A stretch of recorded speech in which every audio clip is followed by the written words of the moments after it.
Laapataa Ladies is the name of Kiran Rao's directorial quote-unquote comeback. We won't use the word because she despises it, but that's what people are calling it. It's her first film in many years, and there's more to the name than what just appears in the trailer.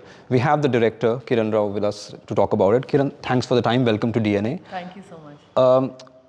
You, in the coming 2 weeks, you must be asked, you will be asked, and you probably have been already about the quote-unquote word I said comeback, but it's your first film in over a decade, I suppose, Yes. right?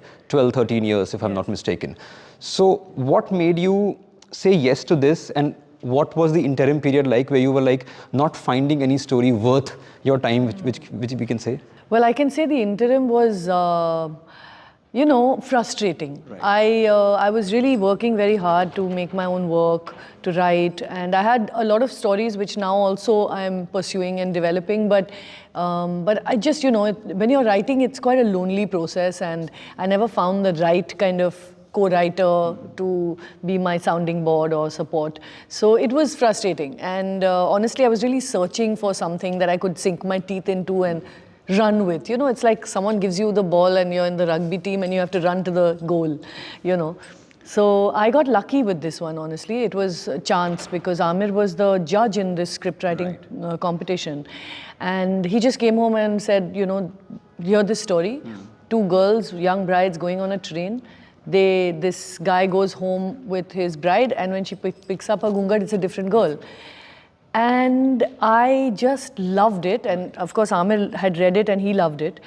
But I just saw so many things that we could do with this journey, with this adventure, and I instinctively knew that this was the thing I wanted to do next. And I feel that sometimes is I hate to call it fate or like some sort of divine something, but it just happenstance, it just the right thing comes at the right time, and you're in the right headspace perhaps to take it. I feel like it's a convergence of many I see it as a game of Tetris, where you're just waiting for that one long bar, and it finally arrives, and this is it, 4 lines cleared, and all the backlog from the head cleared, and now you can go with a fresh mind to direct the film. Absolutely. Yeah. First of all, loved the film. Thank you. Last night I was fortunate enough to watch it, and without ruining anything, without revealing anything, I'll just say one thing, that the title holds so much meaning that on surface it's about the two women who have been swapped, mistaken, lost, whatever you want to call it, but it is also about all the missing ladies from workforce, from positions where their talent should take them in the world. So tell us the story about this title first of all, and how you developed the story from that script that came to you. Okay. Actually the title used to be Two Brides. And while it aptly described the film, we felt it was kind of limiting in some ways. It was just, it was descriptive without having any layers to it. Also, it was in English, and we weren't very keen on an English title.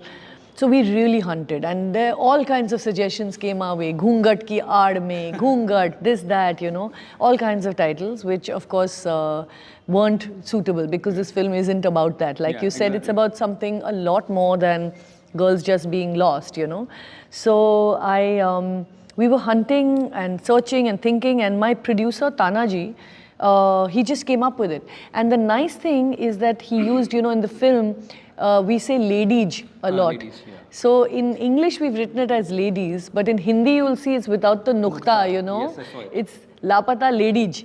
Because ladies log, they say a lot in the film. Yeah. And we just thought that while it has this nice alliterative ring, it also is so nicely sort of suggestive, alludes to all the other ways in which women are Laapata. Two things. A, you brought on this very unique Bhojpuri, which is not exactly Bhojpuri. It's a mix of several dialects from that area. Correct.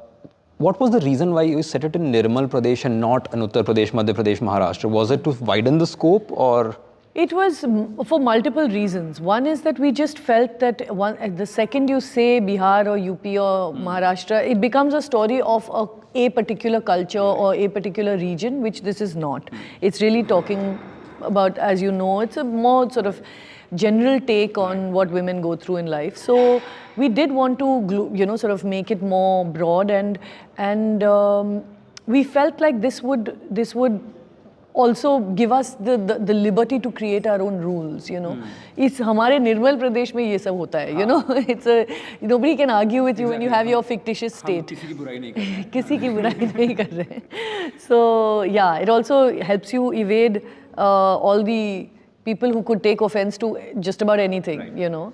So yeah, it was a sort of it was my kind of idea to sidestep any trouble we might encounter.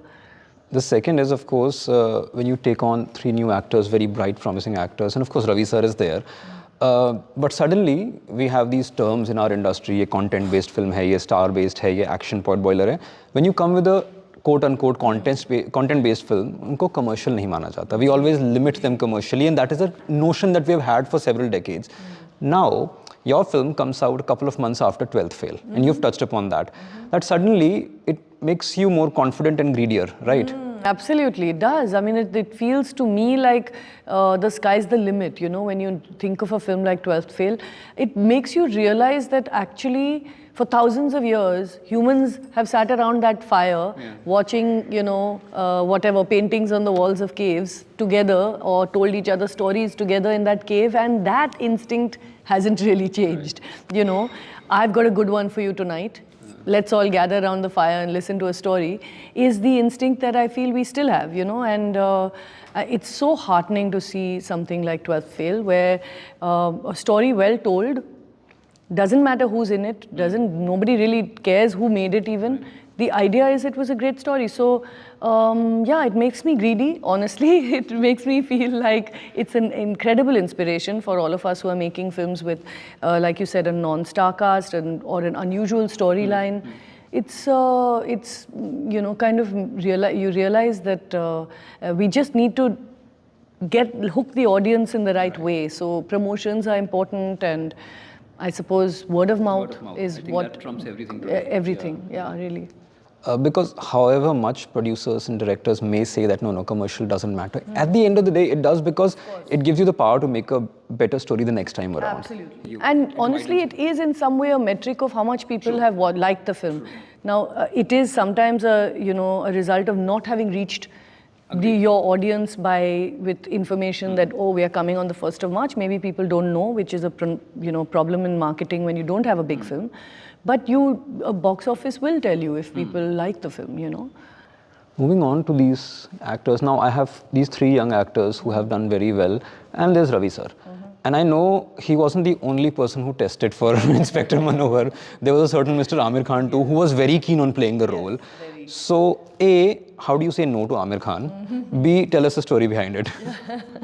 Yeah, so when this character was written, Aamir was very, very, very keen to play Manohar, because it's like a character, delicious character. Any actor would love to play it, and Aamir was, and honestly, you know, it would have changed the dynamics of the film, perhaps box office wise, if he was playing a very meaty, big role from beginning to end. And so it would have made this film very different if he had been in it. And Aamir was keen. He said, look, let me test. And I kept saying that, you know, the rest of the cast is really, really genuine, believable. Raw. You know, we are raw, we are casting like that. So it may not work, but, Aamir was like, Huliya badal dunga, I'll look different, I'll become Manohar.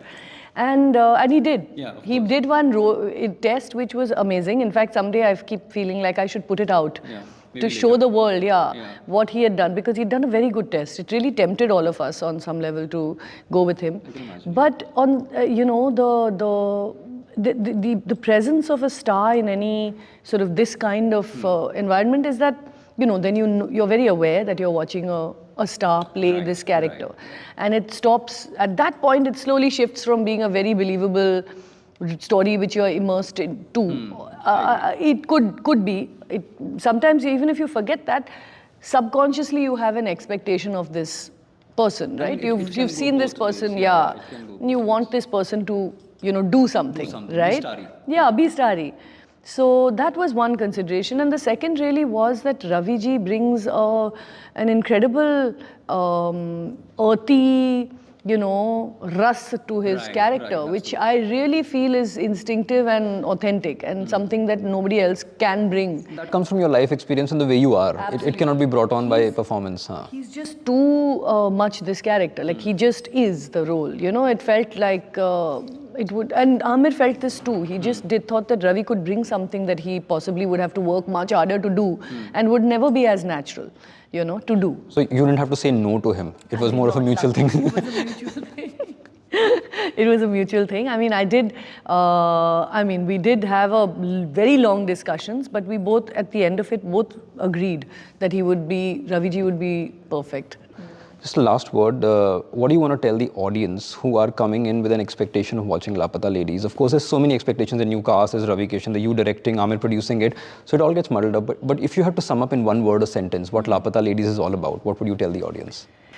Oh, one word I would say, it's a fun ride. I feel it's one of those, it's a little adventure that you'll, I think, take something away from. If not some laughs, you might take something to mull over at home. But I think, I'm hoping that it's a fun ride. Laapataa Ladies, Kiran Rao's directorial venture, not comeback, comes out on March 1st. Please do watch it.